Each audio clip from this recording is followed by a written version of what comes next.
When I pulled up to my ranch a day early from my trip, the last thing I expected was to be met with flashing lights, a patrol car, and Karen from the HOA screaming that I was trespassing on my own land. I thought maybe there'd been a break-in or something serious had happened. But no, Karen had called the cops on me, claiming I was illegally occupying foreclosed property. I laughed at first, thinking it was some twisted misunderstanding. But then the officer handed me a piece of paper that nearly made my stomach drop. According to this document, the HOA had auctioned off my ranch while I was away. I couldn't believe it. I never received a notice, no warning, nothing. The ranch had been in my family for decades. I'd paid all my dues. I had no violations. That. Least none that were ever brought to my attention. And now I was standing in the driveway of a home I built with my own two hands, being told it no longer belonged to me. Karen stood there, smug as ever, arms crossed like she had just scored some kind of personal victory. She mumbled something about neglected landscaping and long-term vacancy. That's when I realized this wasn't about the property. This was personal. But here's the thing Karen didn't know. I had a paper trail. I had proof. And more importantly, I had returned early for a reason. And that reason? Well, that's where everything started to unravel. Just a week earlier, I'd gotten a strange email from a neighbor, someone who usually kept to himself. He said there was a lot of unusual activity around my ranch and suggested I come home early if I could. At first, I brushed it off, but something about his message didn't sit right. So I cut my trip short and drove straight through the night. And now here I was, standing at my own gate, being told the land wasn't mine anymore. Karen, the self-appointed queen of the HOA, had apparently been pushing hard for control over properties near the lake. I remembered how annoyed she'd gotten last spring when I refused to trim back the trees on the side of the property that blocked her view. That, along with my refusal to attend any of her mandatory HOA luncheons, probably didn't help. But selling off my ranch, that was on a whole new level. I tried asking the cop how this could have even happened. He just said, "You'll need to talk to the county. This notice is valid unless proven otherwise." Karen kept pacing like she owned the place, even smirking at my confusion. That's when I remembered my ranch wasn't just one parcel. It straddled two zoning areas, and one of them wasn't even under the HOA's jurisdiction. Karen didn't know that. At least, not yet. I didn't say a word. I just grabbed my phone, opened my saved files, and found exactly what I needed to turn this whole thing around. I stood by my truck, flipping through the property records on my phone, my heart pounding. My family bought that ranch back in the 80s, long before the HOA even existed. The front portion, the side with the cabin and driveway, had been annexed into the HOA zone about 10 years ago. But the back lot, the one with the barn, the well, and the actual deeded land rights, was never touched. Karen must have either ignored that detail or never knew about it.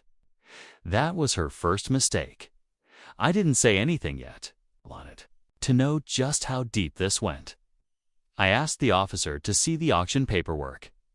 It had the HOA's logo stamped on it, but the fine print was strange.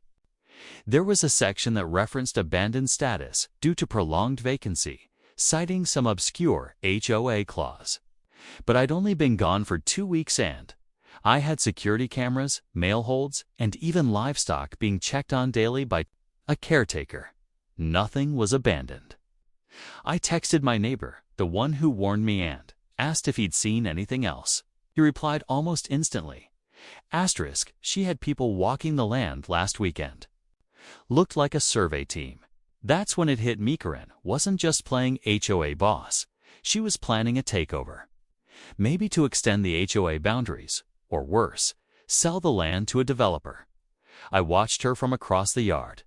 She looked too confident, like she thought I was already beat. But I wasn't. Not even close. Karen had wandered over to the barn by now, barking orders to one of the men from the so-called survey team, like she already owned the place. I could hear her saying things like, "We'll remove this structure," and "This be perfect for the new lot access." She had no clue I was listening or that I was still well within my rights to stand exactly where I was. I checked my documents again. Everything was still in my name, and the zoning maps clearly separated the back portion of the property from the HOA's authority. I even had screenshots of emails from county zoning dated just months ago confirming it. But if she'd already filed paperwork claiming I'd abandoned it, she might have rushed a quiet title process without my knowledge. That would explain the urgency and her arrogance. The cops weren't acting aggressively, but they also weren't leaving.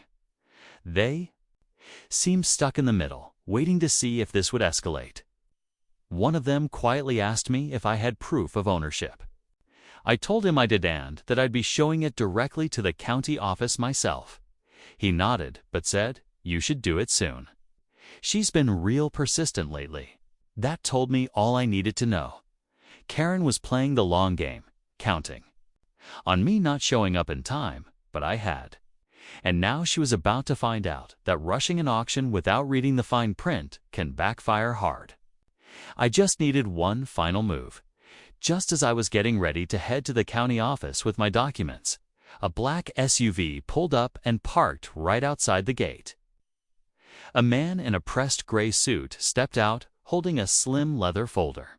He didn't say a word to me. He walked straight over to Karen. I watched her light up like she'd just won a prize. She shook his hand like they were old friends. That's when I realized this wasn't just about HOA territory anymore. This was a developer. I moved closer, pretending to check the tire pressure on my truck while listening in. The man asked, "Has the title been cleared yet?" Karen nodded, too eagerly. "We pushed it through last week. It's already marked for redevelopment." He flipped open the folder and held up a rough site, planned rows of townhomes lined over what used to be my cattle pasture. That's when the second twist hit me. This wasn't a personal grudge. Karen was selling off pieces of the HOA to outside investors. She'd been working deals behind closed doors, probably promising quick flips and easy land grabs, starting with mine. And if I hadn't shown up early, she might have actually pulled it off. I texted my neighbor again, asking if he'd ever seen that developer before. He replied, "Asterisk.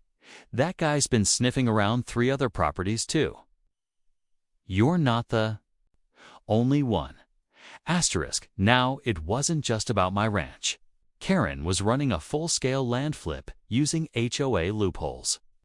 And I was about to blow it wide open. I didn't wait another second. I grabbed the folder of documents from my truck and walked straight over to the officer still standing nearby. Calmly, I handed him the property deed, zoning maps, and digital time-stamped emails from the county. He flipped through them, his eyebrows rising as he read. "This changes everything," he said under his breath, then walked toward Karen and the suited man, motioning for them to stop talking. Karen's smile faded the second. The officer asked if she had any legal proof the back parcel had been lawfully auctioned.